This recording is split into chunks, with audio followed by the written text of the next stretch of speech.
All right, we're live. Thanks for being here, everyone. Um, it's your Very nice. it's your host Adam and Kyle. Hey, Sorry we're a day late, but it was my birthday yesterday, so yeah, you needed to take some it time, was yeah, I don't want exactly. you doing work on your birthday. Well, first of all, I don't consider this work, but second of all, I do the fact that we didn't stream, but we're glad to be back. And Absolutely. today we're actually going to do our reactions or our discussions or things that came up about when watching this Vice debates video. I guess Vice does a series of these debates, and this one was Asian Americans debate model minority and Asian hate. I think that actually doesn't quite explain what was debate was, They but covered a lot of ground. they did. They covered a I don't lot of even know ground, how they came up with the title. not So, just those two topics. Um, so yeah, there were a lot of people on this panel. I think there were 9. yeah, 9 in Um, total. but a lot of them, I think, live in New York City. I think that's just going to happen with these things because the Vice studios are in New Yep. York City. So, and they don't have the budget to fly people, or or how many people have the time to just you know, take a couple of days off to fly into to Yeah, Vice Studios to I'm actually you really know what I mean? curious about that because there were some people from Washington, California. I'm wondering how they fit it in. They Maybe all they're seem like already they going to work, be in the so. city, and then Mm. for whatever reason, but or maybe they do have the you know. I mean, that's also part of the problem with these debates is that they don't really have a diversity of, I think, uh, geography and just socioeconomic status, right? Like it Yep, tends to as we'll be. see. Yeah. So there were, I think it was pretty evenly split in terms of men and women, right? Yep. I think it was like, so there was Ling, Jovin, Mika, who so that's uh a woman, 2 men, Vince I was think a that's a man, Micah.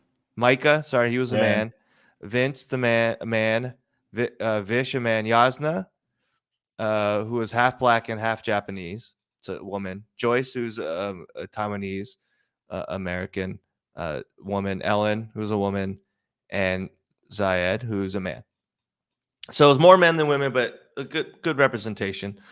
Um, I think what you said, there were 6 self-identified liberals, 2 people who didn't answer, and then 3 conservatives, right? Yeah, so it comes up later in the video where the moderator Krishna does a poll and he's like, Yeah. who identifies as liberal or progressive? 4 end up raising their hand for that. Uh, 3 of them raised their hand for conservative, and 2 raised their hand for undecided. But the people that raised their hand for undecided were definitely more liberal or progressive, although I think one of them may be a leftist, socialist, something along those lines, to the Yeah, left of the maybe, I don't Democratic know. Party. But Yeah. yeah, we'll get into that. Yeah. Um so I mean, where do you want to start with this? Because there's so much to talk about with. So at the beginning of it, I think they're doing introductions, right? Just Yep. their name and their ethnic backgrounds and where they live, and probably a general sense of their politics. And then the first question that Krishna asked them, and Krishna is the moderator, was like, what does Asian American mean to you? And that this is something that, like, I think every Asian American's thought about. Certainly at Plan A, right? Like there, Mhm. we've done pods about this. We talk about it, but it was interesting. Like, did any part of that segment sort of like jump out at you? I guess not very much because I think the range of the responses is about what I expect from a panel of Asian Americans with conservatives and liberals on it.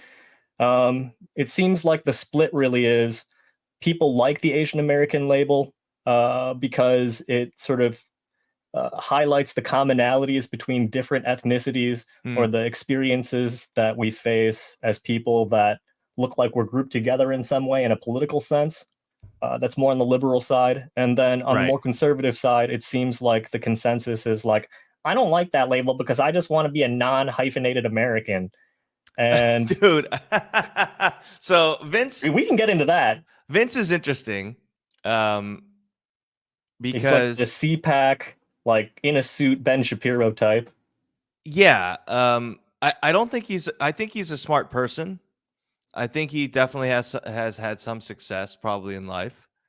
Or I just get that impression. Maybe it's the suit talking. But I found it interesting. Yeah, he's clown. I find it interesting that, because everyone was giving their ethnic background, right? And if they're mixed, they were mixed, and they're mixed percentages. And I just found it interesting that he mentioned his Italian part before his Vietnamese part. So he said, I'm 25% Italian genetically, and I'm 75% Vietnamese. Now, that's fine. That's cool. But I just found it interesting that he chose the Italian to come out first, right? Because he does not look Italian. Like he looks that Asian, is what I want to cover right here. Like, so I just found it interesting that, I just found it interesting that that was the first part that he, and it kind of made sense from everything else that how he talked about how he feels in his politics. Yep. But I just found that interesting. Yeah, like it comes across pretty cringy. And then when they were talking about like what does Asian American mean, I thought the people like the people who are can you pull a pic of the dude? All right, fine. Yeah, I see you got your screen queued up. Yeah, perfect. So he's the guy. Yep, the guy in the suit. In the suit. So I can't zoom in on him, but so I will. Yeah. So what? Here he is. Ah. Come on. You're very close to where. More and more diverse country. I'm seeing the subtitles and I'm just cringing to myself. Why isn't it? Oh, I can get exactly. Okay. It's a long video, so it's hard to get exactly to the timestamp that you want. American, Asian Americans. Oh my God. Okay. Anyway, this there we go. Yeah, there he is. Right here. Right. And let me remind you guys, he says 25% Italian first. And my visceral reaction to that was, you fucking wish, dude. People to criticize in the video, but I just thought that was an interesting thing. The way he did it. And then then talking about like being Asian American. Yeah. He invokes Teddy Roosevelt. Of all people. I just find that very try hard. I don't know. Yeah. I don't necessarily disagree with the idealistic sentiment that we're just American. And that is something to strive for in a sense of it shouldn't matter. But to invoke Teddy Roosevelt, that's just kind of weird. Yeah, of all people, like a president from 100 and some years ago is not going to resonate with people our age, between age 20 and age like 35. Like that is some try hard shit. I don't think it would resonate with anyone who's like my mom's age. Yeah, I guess it would have to be like the silent generation or older. I mean, Teddy Roosevelt was president. Yeah, right around 1900, give or take. Yeah. Speak softly and carry a big stick. Right, but he was president in the turn of the century. Yeah. Literally like pre-World War I. Yeah, he was president from 1901 to 1909. So I like not even my grandmother who died at 106 wow was, old enough. Was she on the She was Today Show barely doing old the enough. Smuckers thing where like she turned 100 and they put her on the show? No. Okay. But yeah, so I mean, that was interesting, right? Because I didn't necessarily disagree with that idea, right? And I also don't just necessarily disagree with the fact, like, and then they got into like the idea of assimilation, right? And I don't necessarily disagree with the idea that assimilation to some extent is going to be necessary, right? If you want to have a broad definition of assimilation, just speaking English is part of assimilating into where you're living, right? And that's unavoidable. Now, if it's good or bad, who knows? I'm not going to judge people. I'm speaking English, right? So like that it's necessary to survive and to function in whatever society you're living in, right? Is to speak the language and be able to assimilate in that sense. So I don't disagree with that, but I think he does this thing where he couches his opinions. It's just common sense, or I don't disagree. Like he's trying to say like, oh, I'm not pushing my vision of what assimilation is. He's just saying, oh yeah, of course we have to do it to some if extent. things are meant to work, this is how it's going to turn out. Right. Because he does agree with, I think, because he mentions, and they don't dwell on it, but he mentions that he's Christian, right?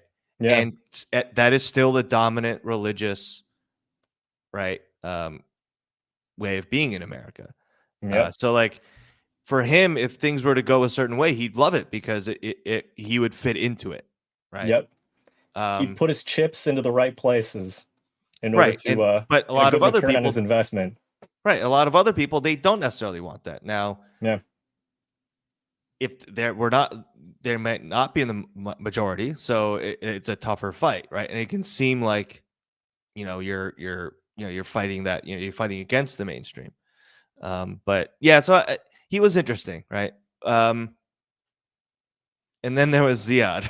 Oh, that fucking guy. Okay, is it Zayd or Ziad? Ziad? It's Ziad. Ziad. Right? So it was my mistake on the spelling and the outline, but I got 2 sound effects on the soundboard just to sort of give my visceral reaction to him, which is shut the fuck up. Yeah.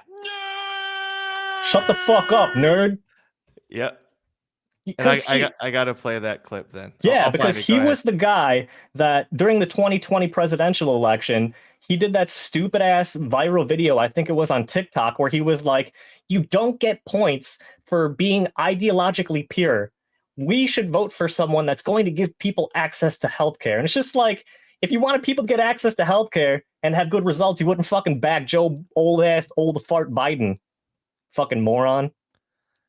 And to top it all off, his dad is or was a high-ranking executive at Morgan Stanley, and he's talking about equality and social change and systemic change, and it's just like, dude, you are the last person to be talking about that shit because you can say whatever you want, and you're not going to be harmed by anything happening policy-wise. Yeah, so please play this video.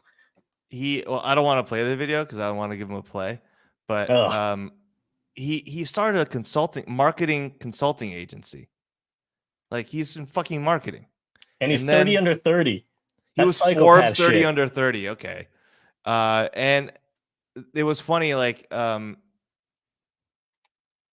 was some his dad is a multi-millionaire. There was some other thread where I'd rather give this a play.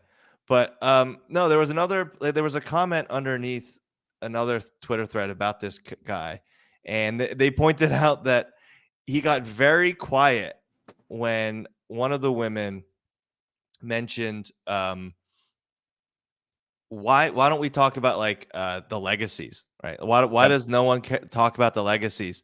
And then he didn't say anything, and then the person pointed out that he's a legacy admit to Yale because his dad like went there and gave a shit ton of money. I think it was Stanford, because he also got famous or went viral before this shit because his entrance essay was saying Black Lives Matter 100 times. And it's just like, yeah, the only reason you got in with that fucking essay was not because you took some brave stance. It's because your fucking dad donated to the institution, you little dirtbag. Yeah, and like the difference is like if I were on that panel and they were talking about legacy admits, I'd be like, I'm a legacy admit and I shouldn't have been. I should have gotten in on on my merit, right? Mm. Like you have to have fucking bravery to like if you're gonna say all this stuff about justice or whatever and equality, and if you're gonna be that person, you can't just then go like only do when stuff is gonna maybe affect you or you look a little bad. You can't just shut up. Like you put yourself in the justice category, right? No, exactly. It's not so you have to necessarily account for on the things that go against the things that you're saying are your ideals. right. So like in a sense, you've made it harder for yourself because you need to make those statements, right? You can't just shut up when it's not in your own best interest because you've put yourself in the I'm the morally righteous one or I'm the one for this justice. The other people who don't say that stuff, it's not hypocrisy. They don't have the for burden them, of proof. right? They don't on have them the burden of that. Yeah. Right? Now, is that fair or not? I don't know. But I'm just saying from a political standpoint and from a debating standpoint and how normies see that stuff, I think you're being judged on different scale, right? But you chose to step into that, right? You saw that was because he's literally making it his career to be a Gen Z marketer, right? Yep. Like and justice and social justice influencer, right? So but yeah, so dude was manufactured in the DNC lab, that's right. sucks. Oh my god. I gotta find that again. All right, I gotta find that nerd thing again. Yeah. Which I never saw until today.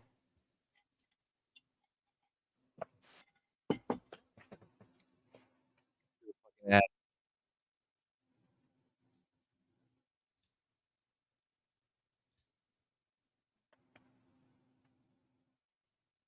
No!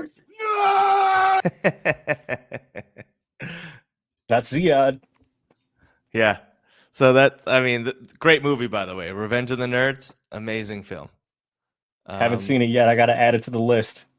Oh, it's a classic, man. It's a classic. Yeah. So, was there anyone else that like stood out to you during that early sort of like 10 minutes? Let's see here. I'm kind of going through the list right here. Not really. I think everyone else had some sort of opinion that was very similar to either Ziad's or to Vince, really. Yeah, I guess there wasn't really too much interesting about the panel until later. Okay. Although they kind of give a preview of who's going to be the most annoying people through this intro. And I feel yeah. I'm gonna say this. I think Vince is cringe and Vince is fucking annoying. And I think his beliefs are misguided. But I also think that viscerally or knee-jerk reaction-wise, he actually bothers me less than Ellen, the woman with the purple hair. Definitely. Ziad. Definitely. Like, he is definitely less condescending and less sort of like know-it-all. Like he's a pedant in his own way, but he's definitely a pedant in his own way, in a different way. Not like rolling his eyes and going like, whoa, like that type of shit. He did though. When Ziad introduced himself with his pronouns, Vince very, I think, deliberately for the camera rolled his eyes. Like, in a way that like he wouldn't do normally, like just like he exaggerated it. So he's a know-it-all pedant, but in a way that like a conservative would do it, not in a way that like a quote-unquote progressive liberal usually does it. That was Ellen and Ziad. Yeah. Definitely similar qualities that manifest in a unique way based on their political leanings. Yes. So which clip did you want to start with? Shoot. Well, actually, before that, I'm curious if you have any thoughts on the Asian American label and how you feel about it. I think it's. All right, sorry, I gotta block user. Yeah, we gotta block this. All right. We get those like bots every time. It's like there's like every live stream have to deal with blocking these like sex bots. Sex chat bots. Anyway, I think the term Asian American as a political term has run its course. I think that it was introduced in America, I think in like the 70s, by the 60s and 70s by like the nascent Asian groups or Yeah, the political beginning of the Asian organizations. American movement. Yeah, because nothing like a term like that didn't exist yet, right? And so I think it's outlived its usefulness, especially since, and I think it was an interesting question. They were bringing on the a PI to it, right? The Pacific Islander, right? I think when Mhm. we start trying to tack on these things, it loses even more meaning because you're now not only was Asian American itself already fucking huge, right? As a group that you're trying to like put into one, Yep. you're adding Pacific Islanders to it, and so I think it dilutes that. Someone said something. I forget who it was. It might have been Joven, or it might have been Micah, who's one of the actual Pacific Islanders. But someone said something that like Pacific Islanders were like actually like knowingly excluded from being Asian. So Mhm. it's very interesting that there's a movement, or there's been a push to sort of tack Pacific Islanders back on to being Asian, or to make them Asian by associating them to that term. Mhm. And I think it does them a disservice to do that, because now any particular specific issues that they might have, or um, whatever political desire leanings, whatever they want, um, they're going to completely be lost by like the just many more East Asians that are in America. Mhm. So I think the Asian American term has sort of lost its political usefulness. I'm fine if people want to use it. Like, I don't necessarily call myself Asian American in my head. Uh, Yeah, I'll use it just because it's sort of legible to people. So it's like, exactly. Scrutability. yeah, I don't want to have to explain everything every time. So it's sort of, even though it is a confusing, too broad of a term, people think they understand it. So it's useful in that way, I guess. But I would be, even though I'm not, politically conservative or Republican, like I would agree that like, we can't. It's run its course, and uh, yeah, we don't need it. I don't think. Mhm. Yeah, I mean, to be honest, I don't really have much to add. I think pretty much the same thing from the perspective of it has historically been useful for a group of people that didn't really have a voice, didn't really have any sort of collective identity in the land that they immigrated to. But as things sort of got broader, got larger, and became more standard academic language, and you find Pacific Islanders being collapsed into that Mm-hmm. from the perspective of, hey, you guys look kind of similar, so you guys should be collapsed together too. And then I guess something that is more of a personal, subjective feeling for me is that from the perspective of sharing cultures that are made fun of or inscrutable to your average white, suburban, or rural American, I can see why, like South Asians, like Indians, Bangladeshis, etc., are grouped in with East Asians and Southeast Asians. But from the perspective of, we're talking about Asian hate, we're talking about discrimination. The frank way I would put it is people don't use the same slurs for us. So, Right. like, when it comes to the China virus, or we're talking about the pandemic and associations with being dirty, or these violent attacks against Asian elders and women and men, Asian people in Yeah. general, East Asian people in general, or East Asian passing people in general. That's where I see the disconnect, and that's where I see a circumstance where the label is very much not useful. Because when it Yeah. comes to these hate attacks, I mean, South Asians really don't have much to add to that conversation because they're not collapsed in with people that could be mistaken as Chinese. Well, and So, and also it brings to mind sort of like how Southeast Asians were lumped into the hatred against Muslims, right? Because they sort of look kind of, in some sense, I think people can Yeah, like mistake Sikhs them, and like right? around 9/11 Yeah, sort of thing. yeah, exactly. So like they kind of look similar, and some people from Southeast Asia, like some Indians, Bangladeshis, Indonesians, they can look kind of Muslim in the sense, right? Mhm. So like, but East Asians had no skin in that game, right? Like they didn't get Yep. lumped in with the Exactly. Muslim hatred. Yeah. So yeah, like, but I also because I also feel like related to, they were discussing Kamala, right? Mhm. I don't feel any guilt for not liking Kamala Harris and not wanting to vote for her, or hoping that that she basically, after Biden's gone, she never gets. Yeah, I don't want her to be president. I wouldn't want her to be a senator again. I have no problem saying that, right? Because I don't like her politics.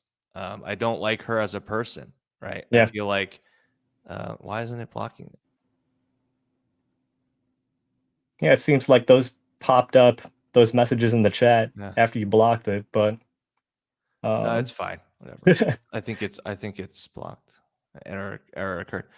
But yeah, no, like I don't have any problem saying that, because I don't I don't care that she's Indian, American. I don't care about any of that. Like, so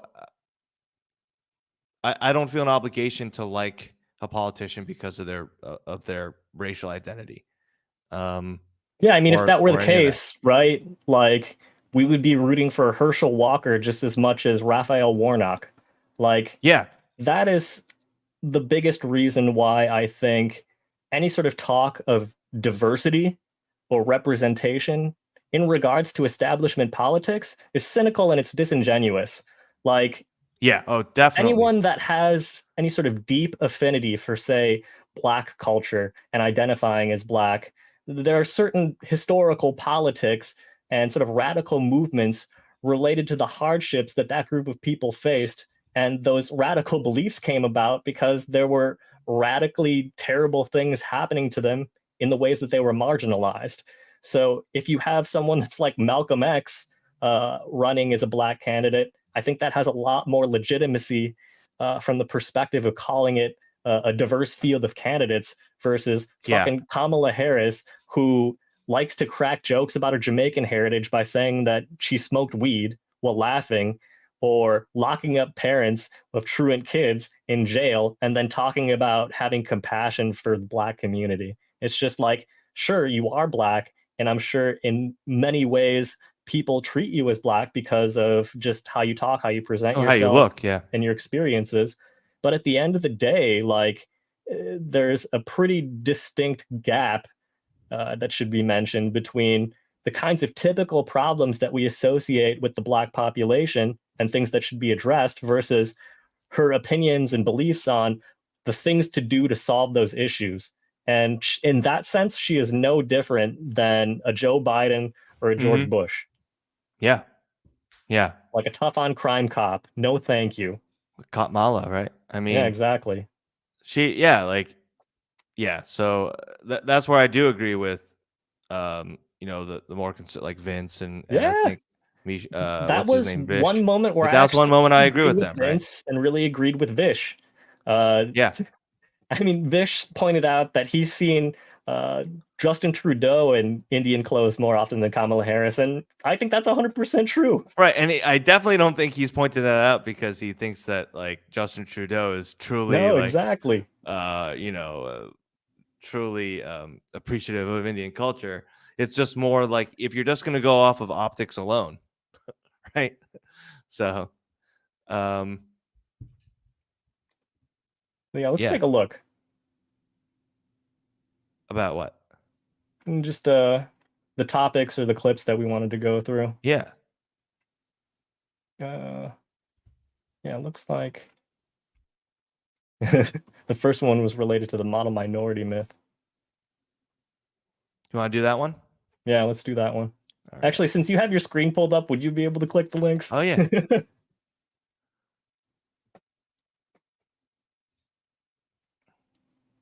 Here we go. going from an idea to a powerful marketing campaign can be quite a process. I find myself as American, and in this country, it's the only country where a homeless person can be a millionaire the next day. Okay, first of all, that's not true. that made I had to choose that one. I get what Joyce is trying to say. If you believe sort of that thing, but bad example. From very little and gain a lot. Yes, that happens. But America is not the only country where that happens, right? Yeah, and I mean, like, what percentage of homeless people are going to be millionaires? 0.00001%. Like, give me a break. Yeah. So based on capitalism, we all have an opportunity, and we should not use race as a factor in either getting ahead or depriving ourselves of opportunities. I have a question directly related to the fact that you live in New York, right? Yeah. And you're an Asian woman. There have been significant high crimes towards Asian women that were all over the news. Did that affect you? And what were your thoughts on that? The government is telling us that it's Asian hate, but that's not the real issue. The real issue is actually that these people were mentally ill and they were let out. Or both can be the issue, right? Yeah, it can simultaneously exist as issues. You can't say that it's Asian hate and use that as propaganda. Propaganda? I feel like also to... Yeah, so this was an interesting back and forth. Yep. What were your why did you choose? Because you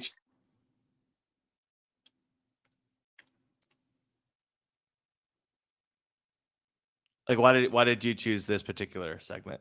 I chose this as an example of how conservative or boba conservatives who are Asian will, I mean, in addition to explicit ass kissing, this sort of implicit ass kissing of talking about the benefits of capitalism and how it's unique in the world and how nebulous concepts that they can't even define themselves, like freedom, are advantages of living in the United States of America, and just having a generally incoherent sense of, they might have an idea of what the problems are, but they definitely don't have a sense for what's causing the problems, the mechanisms that reinforce those problems, or ways to address those problems in some sort of constructive way.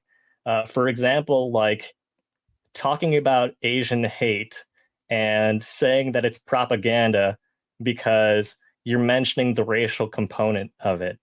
That speaks to a delusion that is a similar sort of delusion to I don't believe in hyphenated American, I just believe in American and identify as an American. It's like, sure, that would be nice in an ideal world without the history that the United States has, but live in fucking reality. Like, these attacks that are directed at Asian people are very much racialized.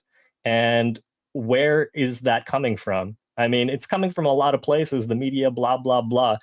But, I really think it comes down to a history of United States foreign policy over the last 150 years and how that manifests in the media. And people like this just don't have the ability of zooming out that far. And they point to things as simple as, oh, mentally ill people that we don't put in jail.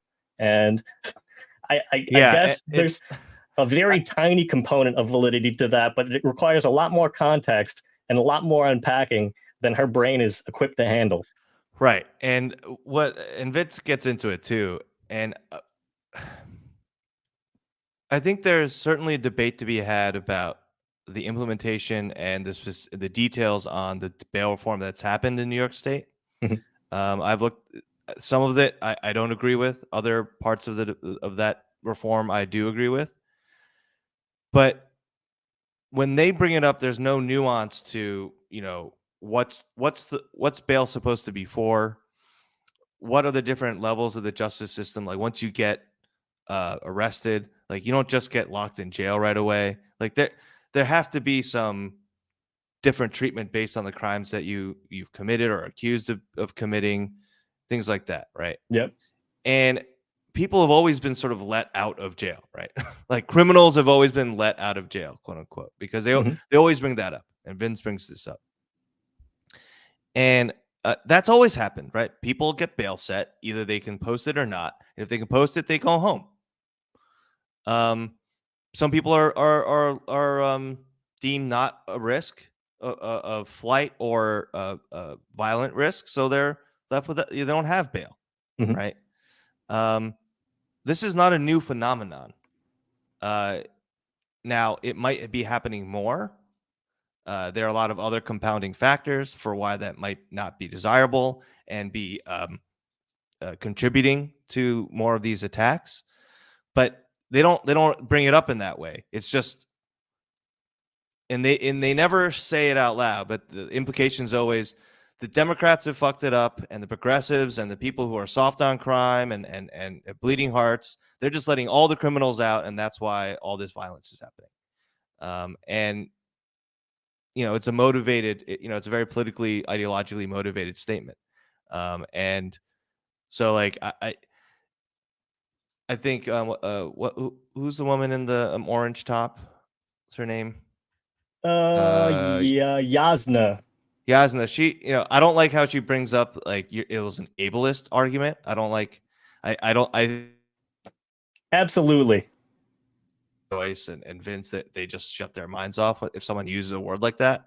Yep. But she brings up the point that not every person who's mentally ill is like on the street being violent. Like, in fact, there's actually, when they've studied this, mentally ill people and homeless people are actually pretty unlikely to do those things. Yeah, they're more likely to be victims. Right. So I think a lot there have been examples of those of really crazy people like with histories of mental illness being violent, but like Glenn Hirsch who shot the Chinese delivery food person, he wasn't he wasn't hospitalized. He didn't have like no one will point to him and be like, oh, he's a homeless mentally ill vagrant. He wasn't, right? Yeah. But he murdered people as well. There are plenty of examples of Black people and Hispanic people and white people attacking Asian women and men, right, and children. I think in New York City, it is unfortunately, if you look at the statistics, it is the majority or plurality of Black men doing these, with the crimes. I mean, especially the very heinous ones. Christina Yuna Lee, that was a Black man. I think Michelle Go was a Black man as well. So that is happening. And for Vince to point out, like, well, it's not happening in rural America. Well, like, how many Asian people live in rural Kentucky, right? Like, exactly. They just don't have the people there to attack. They don't have the numbers. I'm not saying they would attack them. I'm just saying that these are not areas where the Asians live.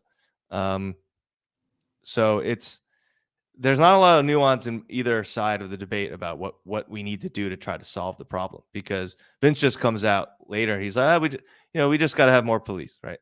Trying to make it seem like we've defunded all the police. We have not. Like, that just hasn't happened. Has not happened. I think that there is a real decrease in the recruiting for policemen, for police officers. I think it's becoming harder for them to keep people. People are retiring. People, they're having a hard time recruiting. Whether that's good or bad, that is true. I do think that part of the general sentiment, or seeing that they're not as well thought of as they might have been once. But honestly, I don't know if that was ever true. Like, I don't think back in like my childhood, it'd be like, did people ever love the police? I don't know. Maybe there was a respect level there, but I think there's always a level of fear and intimidation to the respect that police officers get. It's not truly just like there's always like that little tinge of like, well, you have power over me, so I respect you, right? So like, that is a problem in that, like, we do need, I think the way that our society is set up, the police have so much power, right? And they're given so many responsibilities that if they can't recruit, or they can't have, people quit being cops, then that is a problem, and crime probably will go up, because they're not there to. It's not because they aren't there to prevent it as it happens, but they're not there to at least have a presence or to try to solve some of the crimes after they've happened. So I do think that there is some truth to that, but does that mean that we should never criticize them? Like, they should never be able to change, like have to change, like that I'm like, I wonder, that's my next question. That's just where my head goes all the time. Like, when people bring that up, I'm like, well, we also have a teacher crisis. We have a nurse crisis. We have a crisis of a lot of, like, really essential jobs. Yep. But a lot of people don't talk about, like, how they're, like, school districts don't have teachers, right? But to a certain segment of Americans, they love that. They don't want good public schools. So they don't and bring that up, but they bring up, like, the police.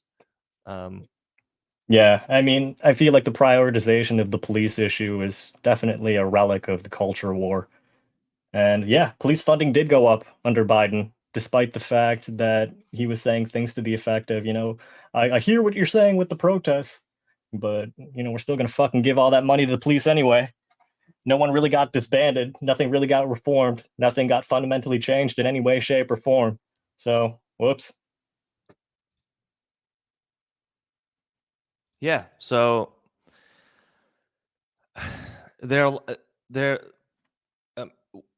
it's complex. I mean, I hate to just say it's complex, but it is. It's complex. And at the end of the day, right? I want Asian Americans specifically to feel safer and to be safer and to not be attacked and to be protected, just like everyone else in America should be protected and served by the police and every other social service and institution. And that's my bottom line. And as long as we can agree on that, I think that there's a chance, amongst these people, anyone that will genuinely sit down and have a discussion, for us to come up with a solution. Because that's my bottom line on this, right? Like, I want, and I concentrate on Asian Americans because I am Asian American, and I think statistically it's undeniable that violent crimes against us have gone up, right? Yep. That's a fact. And they've been rising not just since COVID, but they were rising even before then. So this is a problem, and it's a reality. I don't care who's doing it. Like I don't care to tally up which community is doing it more to us or not. There are probably other factors that we can concentrate on to help this and to not happen. Absolutely. Right. So yeah, go ahead. I think I actually have a mildly controversial or something that runs counter to what I usually think. But, if I go in setting the expectation that the history of policing, bad, very racist, rooted in the institution of slavery, and the carceral system, in particular, how bad the prison system is, the violence in it, the corruption in it, how prison laborers are used for a lot of different things and they aren't paid shit for it. With all that in mind, I think that the system itself is bad, but the reality is it's the system that we've got. And, I'll say that when it comes to a good amount of crimes that are committed, things related to like petty theft or low-level drug crimes or drug trafficking, things that might be harmful for society at large, but they aren't actually causing like major direct harm to individual people and their actual health and ability to be alive. But if we have this shitty system, then I feel like the people that should be punished by it are the people committing these hate crimes, Like, we're not talking about petty theft. We're not talking about low-level drug offenses. And we're not even talking about, like, simple assaults or anything like that. We're talking about people approaching strangers on a racial basis and causing violence that is completely unpredictable and gross violence that is unpredictable. So I think, I mean, horrendous violence. If this is the system we have to live in, then, you know, I think we can disregard some of the low-level stuff that we like punishing because it's profitable for the prison system. But we really should be punishing the shit out of people that punch someone in the back of the fucking head and they're 70 years old. And that's the sort of pragmatist or incrementalist in me that's like, hey, if this is the system we need to live in, and these are the conditions that people are living under in fear of these sorts of crimes, they need to be fucking punished. And I think that gets lost in the conversation of, in particular, when talking about like the race or the ethnicity of the attacker or the aggressor, it becomes a conversation of, well, these systems related to policing and incarceration are very heavily biased towards groups of people that are poor and that have had disadvantaged conditions. And while I agree with that sentiment, just sort of zoomed out, thinking about society at large, like, even if someone had those conditions, but they committed a massive hate crime against an Asian elder, They need to still go to jail. The fuck up.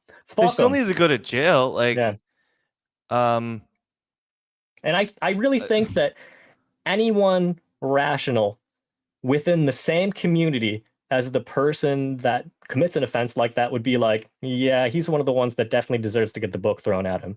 Like, this is not a low-level offense. This is big deal fucking shit, and I must concede that. Right. And that like, we need to have some system to protect the majority of us who are non-criminal, right? Non-violent or non-criminal, whatever crimes, whatever things we want to define as a crime, or non-dangerous to others, right? Not antisocial, in that sense. Yep. Protect people from the ones that are the antisocial, right? Behave in those ways. Right, as you said, right? The current system we have is really bad at that. But there needs to be some system of that. There's some people who do certain bad things that definitely deserve the bad parts of the system. Maybe not the illegal parts, but definitely the parts that are definitely harsh. Because we can't have fucking people walking around fucking breaking people's skulls open that are complete strangers. Yeah, I mean, and it doesn't, I don't think it's moral to sort of make even those people live in like horrible conditions, but they need to be separated and they need to be treated humanely, in the sense, not for their sake, but for the sake of the people who are working those jobs, right? Because we talk very abstractly about the prison system and all that stuff, but there are people who work, that's their job, right? They're prison guards, or they're prison wardens, or they work as medical, as doctors and nurses in prisons and things like that, right? And counselors and all the other people who might be trying to help reform people, or to help them prepare for life outside when they get out, because people do get out, right? We're not. There's many steps between, no laws and no law enforcement, and anyone that commits any crime just goes to jail forever, right? Like, I don't think anyone supports either one of those extremes of no law enforcement, no prisons ever, versus everyone who just, any traffic ticket, you go to prison, right? Yeah, you go to no one's like prison. and no way you get out, right? There are very, very many steps between those 2 points. Yeah.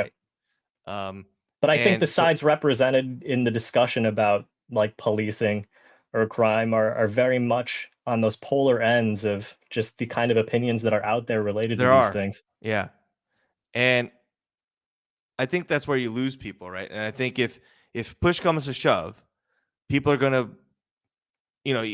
even most people, I feel like, anyway, myself, right? And I'm very much more politically, ideologically on the, less incarceration or less policing side. But if push comes to shove and like I'm given those two dichotomies as like the choice, I would, I think just from your own sense of safety and survival, you're going to lean more towards I need to be a little bit harsher than I would like, or maybe a lot harsher than I'd like, when the only other option is complete chaos, right? But those are false choices. But I think if for most people, if you're given those two choices, you're going to lean more. I want to be safe. Like I don't want to be murdered. I don't want to be assaulted. I don't want to be taken advantage of in some way, right? So it's tougher for the abolitionists, right? It's tougher for the police, the defunders to make an argument. I'm not saying they should give up. There are a lot of good arguments in there, but it's going to be harder. Yeah, I mean, it's one of those things where I am for abolition of the police, but with the way the discourse is going and, basically the political sides or parties we can choose from in this country, there's no coherent path to being able to do that. So, well, yeah, because there's no coherent system to put into place to keep people safe. Yeah. Well, I think maybe that's wrong. I think maybe some abolitionists have that, but the popular understanding of what that means is not out there, right? It's very easy for people to keep in their mind to picture what police, the status quo is, or safety through our current system, right? Because they can see it, they've lived it. But safety through a different system is completely foreign, right? So you need to build a very, very clear vision of what that is and have answers to all the questions that are going to come up about, is it possible? What about this? What about that? What about this? What about that? You have to have that. And it's a huge burden. I mean, obviously, the status quo people can just be like more of what we already have. Yep.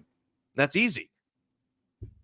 And my visceral response to that is, well, if there's going to be a path to that sort of change, it can't come from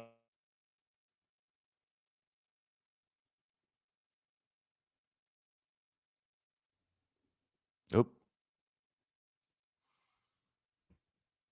Top freeze on me. Oh, he's back. Okay.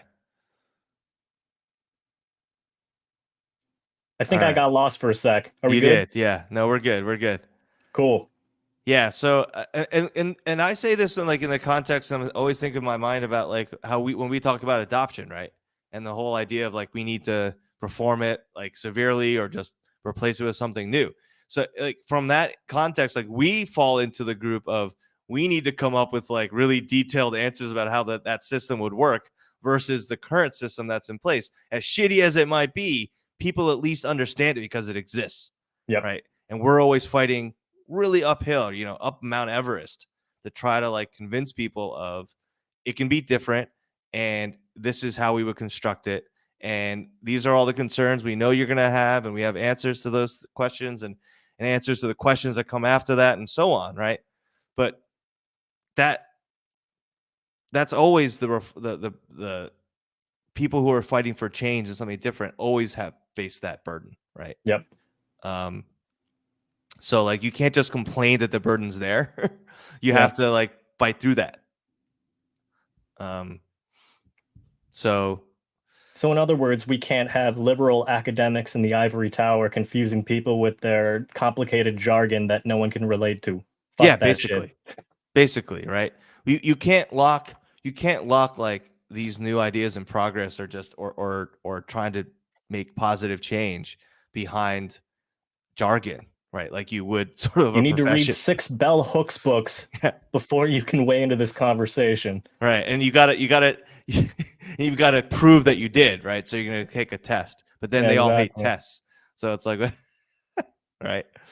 So, all right. So there was that segment on the model minority myth, the capitalism. That was just a funny clip. Yep. And actually, I think the next one is worth talking about, even though we kind of covered it a little bit as it relates to policing and crime, because this has come up a lot on Twitter. So I would love to talk about this. All right, let's do it. And yes, it is clown shit. Meter's broken. We aren't even getting ad revenue for this stuff, so I'm sorry for the 5 seconds you have to see these ads. I'll tell you this, the plurality top perpetrator of violence against His Asians, reactions are number one is not his reactions are always so He's always- funny throughout. Yeah, he this. said, oh, you can clearly see him saying, oh no, before He's it comes gonna out. say it. happening in rural America. And number two is not being done by white people. So is it black Extremists are- people that are doing it? Like, is it the black and brown By people that are doing statistics- it? by No, that's statistics- exactly- Just inherently by violent. statistics- Like, But he's right. Vince isn't wrong. Yeah. Right? He's not wrong. When it comes to the plurality of these crimes that are that severe, that show up on the news, unfortunately, I don't want it to be right, but that's what we've been exposed to. Yeah, and yeah. So he's not wrong, right? I Yeah. get why they try to stop it, because the implication is always, or the underlying implication is always sort of the next step beyond that. Vince doesn't say it, but I know that's the fear. But you can't. It's bad tactics for them to immediately. You got to jump know who that, your right? audience is. You've got to, if he says it, then you can jump down and start. If he doesn't, you've got to change tack, right? You've got to have another argument. But and I give her more of a pass because she's half black. No, exactly. And she presents pretty half, Yeah. like pretty black. So I know why she's jumping in. I don't know why these two idiots do, but whatever. Because You they're just fucking don't say losers. it. I didn't say that. All I I said beat was, around it. Just all I say said- it. if it's not white all people I or said- Asian people, all what I, is it? all I said, I didn't say anything about, inherently violent. All I said is that if Well, it's now a, you did. if it's no, a- no one accused you of that, and now if you did. it's a white, So like your bias is slipping out It's there. Can clear anyone let you me want talk to here? say it. You should Can just anyone let say me it. talk here? When it comes to Asian hate, the perpetrator is not a white supremacist anymore. Correct. That's all I'm saying. So that's the all that I'm problem. saying. Like, we don't want to blame one race for violence when that's actually not true. Is it white people? Is it white people? It is white people. Are these attacks It happening? It is white people. There are a lot of white people that do it. Some of the most heinous ones. Is it only white people? No.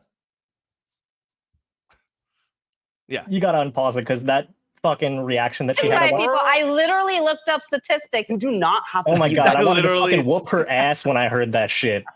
I literally looked up statistics. Nerds. Fuck you. Fuck you, you fucking nerd. Yeah. No one cares about that shit. And you know what? I mean, This I don't speaks to one of the controversial things that keeps popping up on Twitter is a lot of liberal academic types like to completely shut down the conversation on who are the perpetrators of these hate attacks because they point to a paper written by Janelle Wong, infamous for bad methodology in that paper by only polling Asian elders in English about their fears and their reaction to Asian hate crimes and things of that sort. So that's where that conclusion is coming from. The idea that the majority of hate attacks or bias incidents towards Asian people in America are perpetrated by white people, but there's a lot more context and a lot more to unpack before you just shout that, or you cite that so pretentiously and so condescendingly, because in that paper,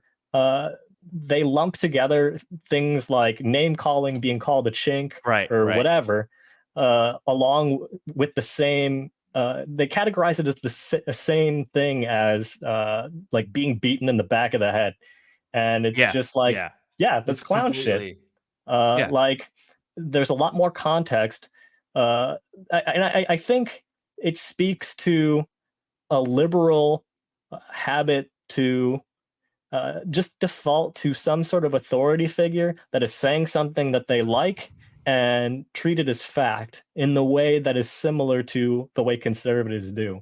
And it's just like picking and choosing and cherry picking various statistics or academic reporting that says something that they already believe through confirmation bias, rather than actually digging into the nuances of what's actually going on in reality.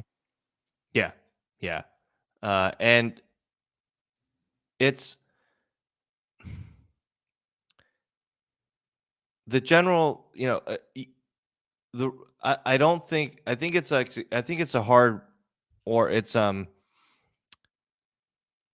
be a difficult argument to sort of put together to make stick together. Partly because I think it's just not true in a sense of it's hard conceptually to be like, well, how can the prejudice that a black person has against an Asian person, or the prejudice that an Asian person has against a black person, be because of white people, right? Well, how is that white supremacy?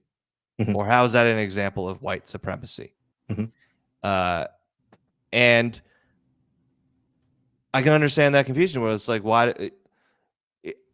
Because the implication is that only like hatred between races was only occurred because white people told everyone to hate each other, Mhm. and that like gives white people way too much power. Like racial conflicts or conflicts between sort of ethnicities, all this stuff happen, all over the world in all throughout history, right? Mhm. Like it did not require white people to in that equation at all.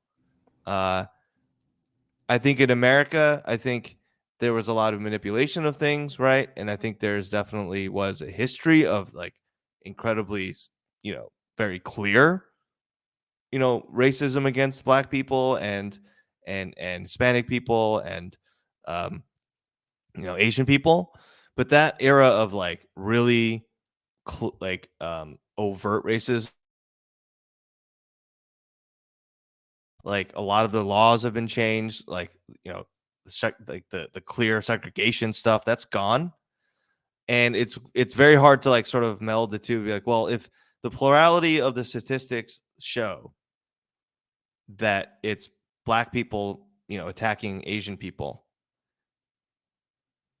and in a city like New York City, which is very, very diverse, it's Mhm. not, I mean, I don't even know, I mean, it's probably still majority white or plurality white, but Mhm. I mean, a lot of the neighborhoods where these attacks happen are not like majority white neighborhoods. Right? Yeah, it's not in Manhattan. Right. It's not on the Upper West Side where Yep, Upper West Side. or Upper East Side, or a lot of like Manhattan. It's hard to like make that make sense. And so even if you believe it or if you think you have a great argument, like it's not the right time to be like, well, white supremacy is just the whatever, right? Like the air we breathe in America. I think this is an example of liberal academic language showing its roots. Because, I mean, with my sort of going to university and studying the humanities, I understand what white supremacy means in that context.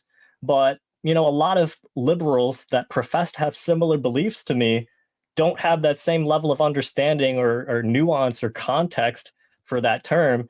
And they just throw it out there as like an easy sort of reference point for people. Right. But, really, if I were to try and be more specific in terms of forces that would make like non-white people racist towards Asian people, that's going to come from colonialism.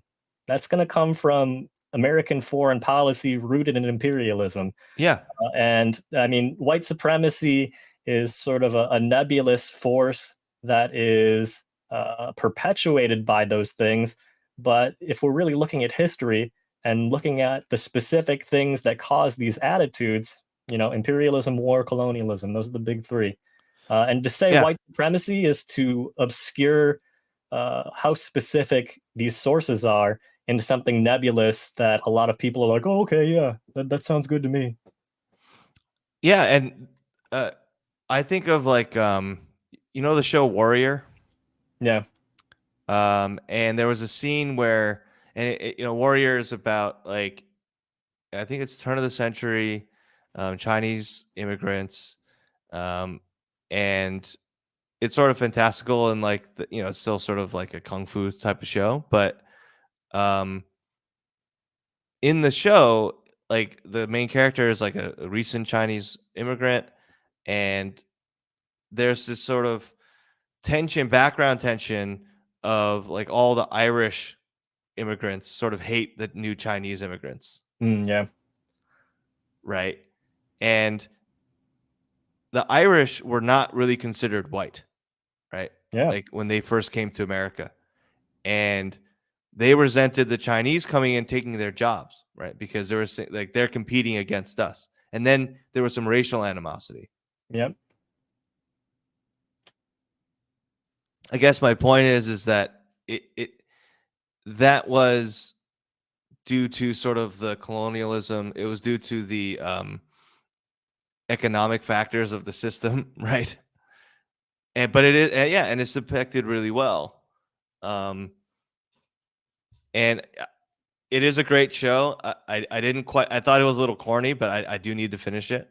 But yeah, I think that particular sort of tension was done pretty subtly, even if like some of it is like very in your face with it. But like I think it was sort of like background, but like still sort of, and it was portrayed in a way as like this is the environment that they had to exist in.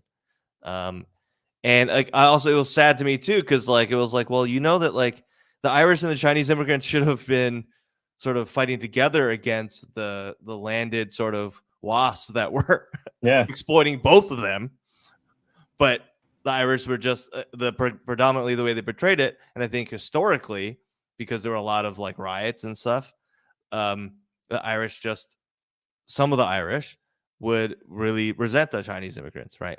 And it became racism, and it was racist. And I think those politics of resentment are probably what explains non-white attackers in these Asian hate situations. So I guess what I would say is like, when we're talking about non-white perpetrators of these things, I guess at the end of the day, I don't care too much about what race they are, what ethnicity they are, or where they come from.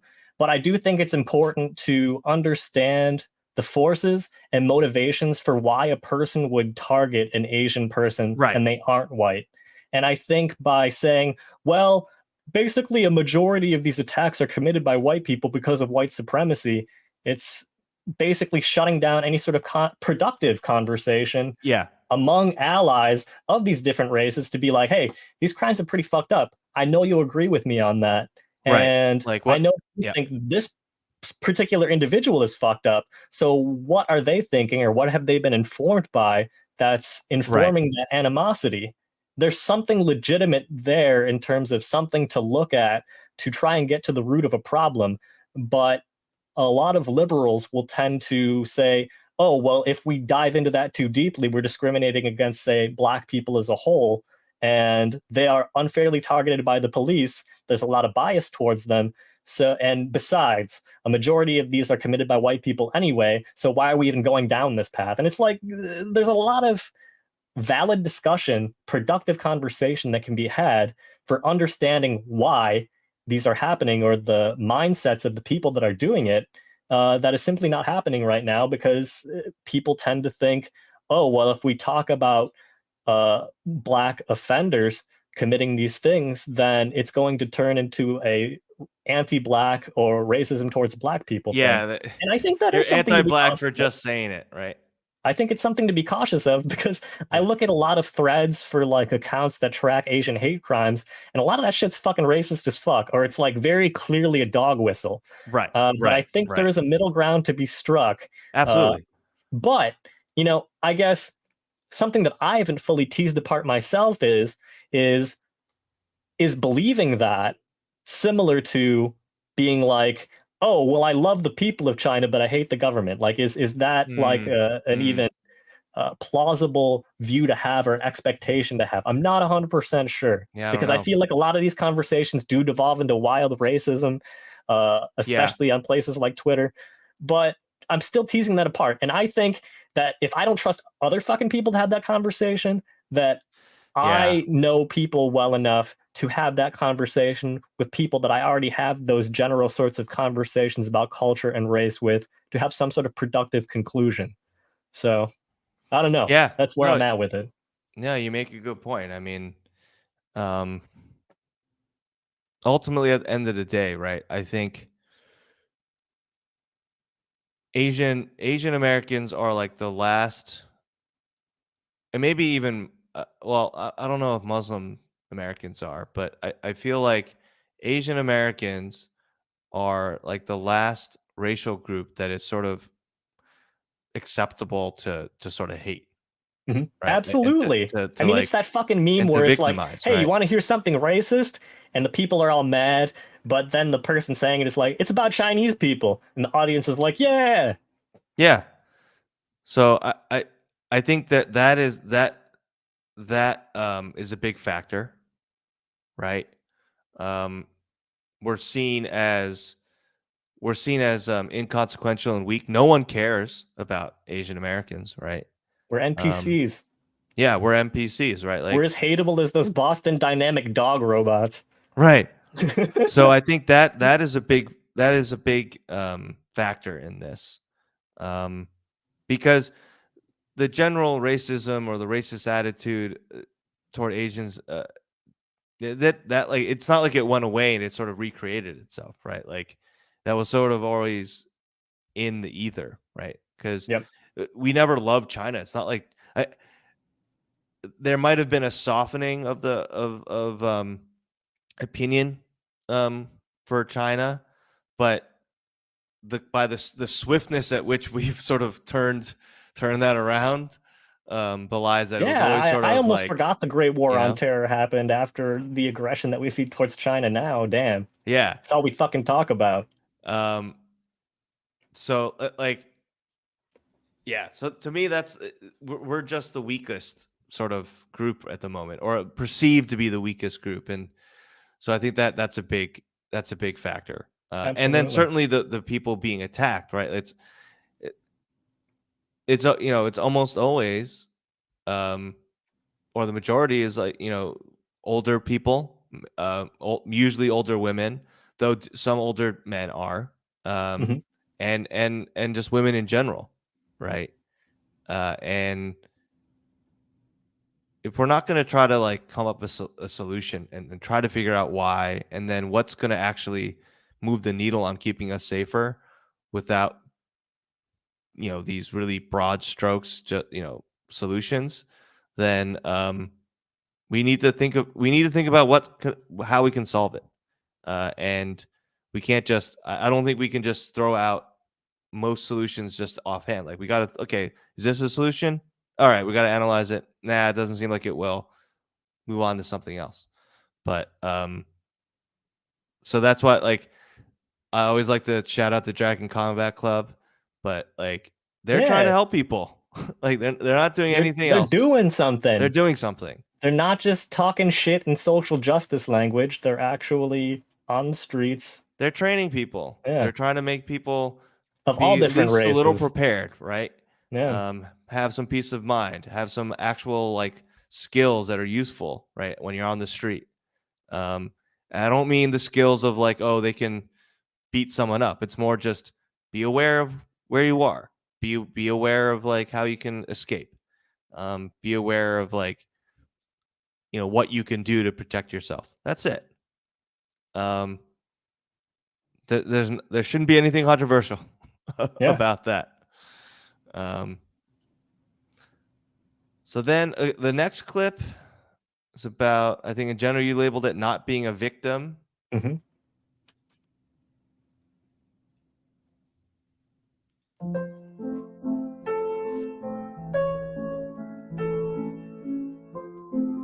I mean, I agree with everything he says, because they're basically weaponizing it and making us victims, but we're not victims. We have friends that are of different races. If you start to use the word hate, hate will continue. Hate is a very strong word. So even when it's stop Asian hate, you're still like, wait, it has Asian hate in here. We should not even consider it as a serious thing. It's divisive.